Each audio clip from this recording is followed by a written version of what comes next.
Buen día para todos. Les habla Freddy Lemus, estudiante del doctorado en Ciencias de la Educación de la Universidad Cuauhtémoc.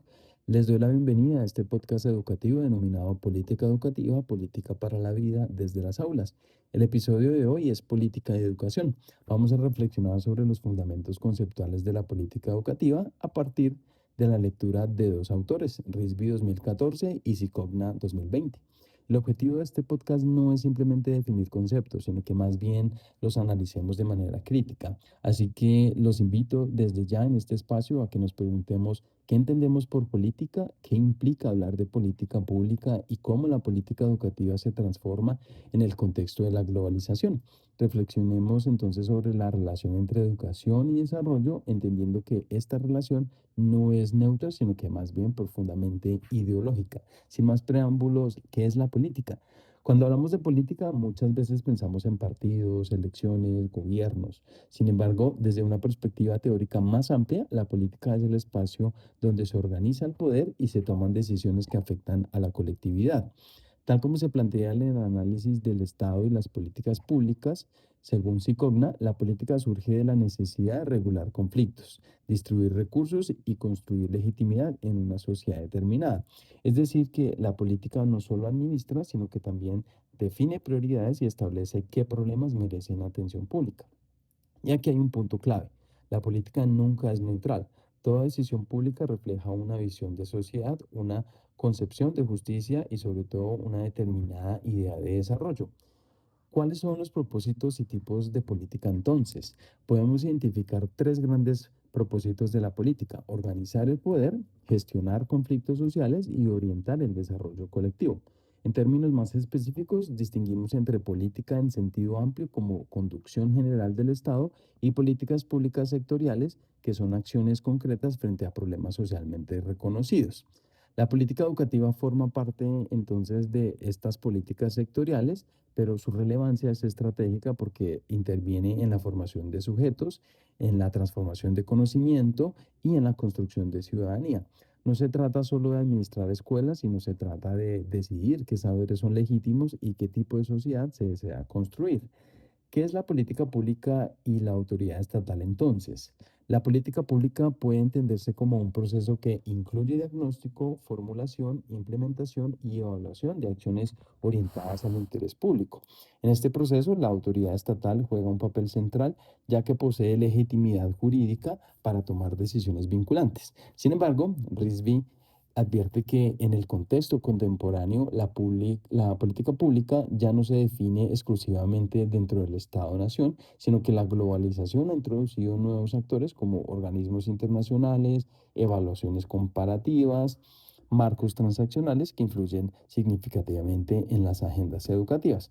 Esto implica una transformación en los procesos de decisión.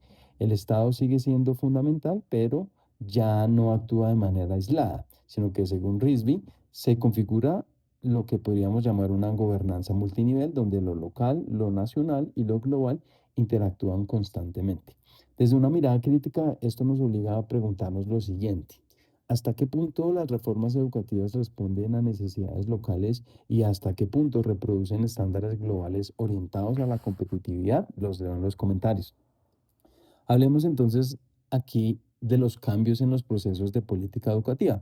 Según Risby, se identifican transformaciones importantes en la política educativa contemporánea, entre las que se destacan la internacionalización de las agendas, el énfasis en la evaluación estandarizada y la rendición de cuentas, la incorporación de lógicas de mercado y eficiencia y la definición del papel del Estado como regulador estratégico. Estos cambios muestran una transición desde modelos centrados en derechos sociales hasta modelos más vinculados con la competitividad global.